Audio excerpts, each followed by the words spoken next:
Hello guys, welcome to my channel. Tuturuan ko kayo kung paano i-convert ang World Up Coins papunta sa GCash Express Pay nang walang fee at walang bawas sa proseso, hindi katulad ng ibang platform na may mataas na transfer at cash out. Step 1. I-open ang World App. Step 2. Kapag nabuksan na, pindutin ang wallet sa ibaba. Dapat may laman ito. Step 3. I-click ang send, pagkatapos piliin ang World Coin. Step 4. I-search o I-type sa itaas ang @Express Pay. Pagkatapos pindutin ito at siguraduhin na tama ang nailagay para walang problema sa pagpasok ng pera sa GCash.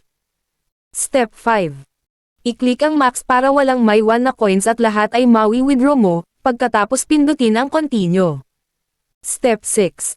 I-double check kung tama lahat ng details bago i-send, tapos i-confirm at hintayin lumabas ang processing. Step 7. Pag okay na, pumunta sa GCash at i-check kung pumasok na.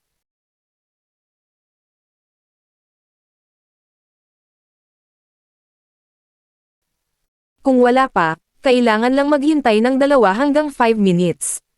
Magsesend din ng email ang GCash Express Pay sa Gmail account na nakalink sa iyong World App.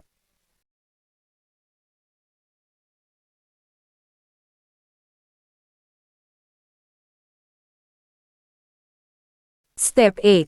Buksan ulit ang GCash at makikita mo na dumating na ang cash out mula sa World App. Ganun lang ka-simple, safe, mabilis, at walang bawas ang pera mo kapag ginamit si Express Pay.